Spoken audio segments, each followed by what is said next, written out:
안녕하세요. 시흥동에 있는 베스트 이치과 원장 정평입니다. 많은 환자분들이 치과 그러면 제일 먼저 생각나시는 게 아마 요새 임플란트일 겁니다. 그리고 또 많은 환자분들께서 치과로 임플란트를 하시기로 하셔서 내원하고 계십니다. 그러면 환자분들이 제일 궁금해 하시는 거가 중에 하나가 아마 임플란트의 부작용에 대해서 굉장히 궁금들 하십니다. 워낙 대중매체나 이런 데를 통해서 임플란트의 장점은 뭐 여러 가지 다 알고 있으시겠지만 부작용에 대해서는 사실 그렇게 크게 이렇게 오픈되어 있지가 않습니다. 그래서 저도 임플란트를 시작한 지 거의 한 20년이 넘어가는데 제가 생각지도 못했던 것들 그리고 그 뭐 문헌에는 안 나와 있던 것들 이런 것들을 가감없이 솔직하게 임플란트를 준비하신 분들을 위해서 같이 고민해 보고자 이 채널을 열게 됐습니다. 자, 일단 기본적으로 임플란트는 이렇게 세 단계로 구성이 되어 있습니다. 자, 이게 잇몸뼈에 박히는 매식체이고 그 위에 이렇게 그 잇몸 바깥으로 관통하는 지대주가 이렇게 올라가게 됩니다. 이렇게 올라가게 되고 그 위에 이렇게 보철물이 끼워지는 이렇게 세 단계로 구성이 되어 있습니다. 그리고 이거는 실제로 환자 구강 안에 끼울 수 있는 임플란트 기공소에서 나온 임플란트 보철물입니다. 여기 이렇게 보시면 여기 자세히 이렇게 보시면 요 안에 임플란트가 박혀 있고요. 이렇게 잇몸 형태를 재현할 수 있는 이렇게 저희가 검이라 그러는 이렇게 분홍색이 있고 이 위에 이렇게 이렇게 보시면 보철물이 이렇게 돼 있어서 요렇게 끼워지고 여기에 저희가 드라이브로 좋아서 이렇게 완성이 되는 이런 구조로 되어 있습니다.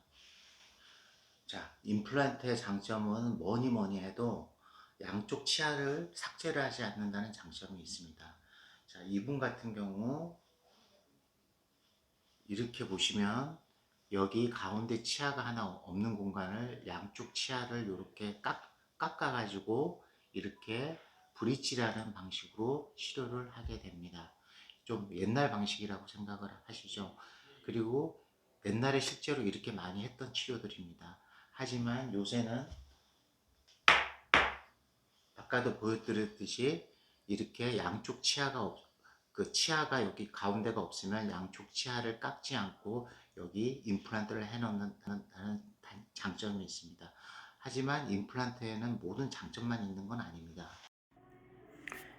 다음은 치과 의사들과 환자 간의 오해와 분쟁이 많은 임플란트 구조물의 부러짐 현상에 대해서 간략하게 설명을 드리겠습니다.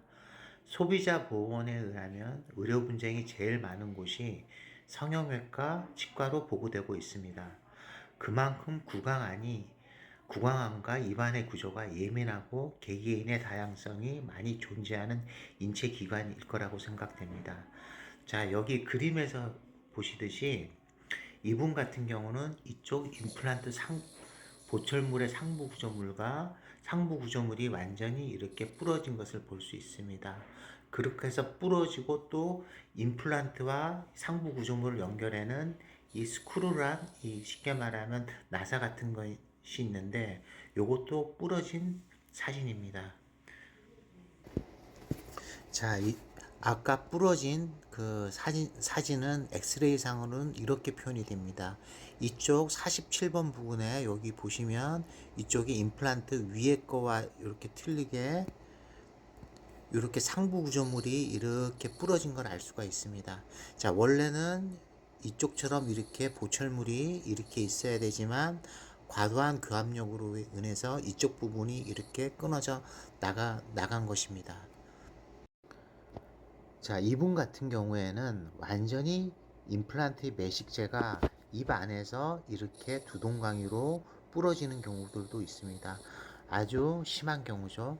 자, 이 정도 되면 환자분들께서는 당연히 오해를 하실 수밖에 없으시죠. 임플란트가 제대로 된 임플란트를 심었느냐, 아니면 이거 뭐 중국산 짝퉁을 심은 거 아니냐, 이런 식으로 항의하신 분도 굉장히 많습니다. 참, 이런 순간에는 저희 치과 의사들이 굉장히 곤혹스럽습니다.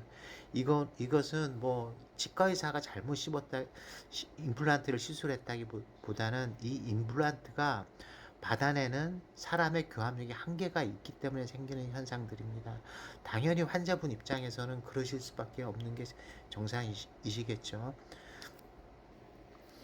자, 그럼 이분 같은 경우는 임플란트가 이렇게 부러지는 굉장히 강한 교합력을 갖고 계십니다.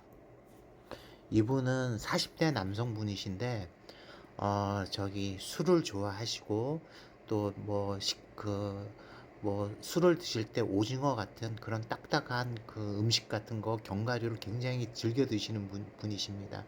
근데 자세히 보시면 여기 요쪽에 저희가 이제 말하는 이쪽이 하악뼈입니다. 요쪽엔 약간 잘렸는데 굉장히 이 하악뼈가 다른 분들에 비해서 이쪽이 굉장히 발달하신 것을 볼 수가 있습니다. 실제로 환자분 그 얼굴을 보시면 저희가 이렇게 보면 사각턱이라 그러죠. 굉장히 이 턱 그 쪽에 이게 턱 끝부분에 이렇게 끊기는 부분이 강하셔서 이렇게 굉장히 강인한 인상을 갖고 계시는 분이십니다.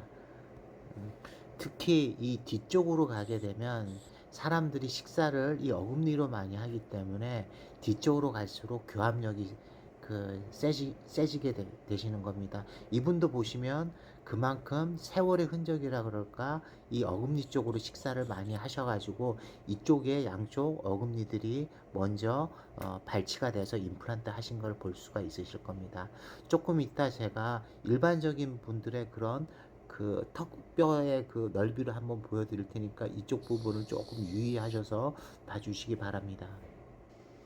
자, 이분 같은 경우에는 20대 여성분인데 이쪽에 하악의 뼈를 이렇게 라인을 제가 이렇게 그려보면 아까 분보다 확실히 이쪽에 어떤 턱 근육이라든지 턱뼈라든지 이런 게 아까 그분의 약 3분의 2 정도 그 정도밖에 되지가 않습니다.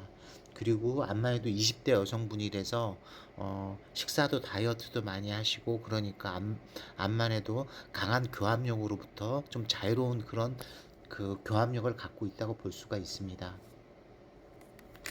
자, 이렇듯 환자분들의 식사 습관, 또 식사량, 또 어떤 이갈이를 한다든지, 그런 개개인의 어떤 그런 습성에 따라서, 다음 편에는 제가 임플란트 수명에 대해서 말씀드리겠지만, 어떤 임플란트의 부러짐 현상이라든지, 부작용들이 나타나시는 분과 혹은 아주 오래 있다 나타나신 분과 또 어떤 분들 1, 2년 안에 나타나시는 분들 아주 다양하게 치과에서는 임상적으로 환자분들을 저희가 접할 수가 있습니다.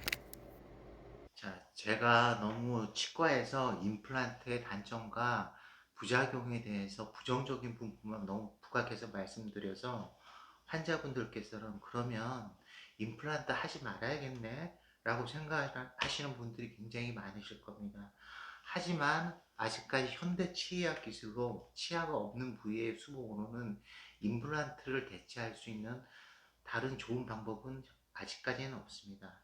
구강안, 즉 입안에는 여러 가지 치아들 사이에 아까도 말씀드렸듯이 교합력으로 인해서 임플란트가 부러진다든지 하듯이 서로 간에 이런 역학관계가 얽히고 설키고 작용을 하고 또 특히 세균학적인 관계도 굉장히 다양하기 때문에 똑같은 임플란트를 하고도 환자분의 어떤 구강 환경, 개인적인 습관에 따라서 다른 결과들이 나옵니다.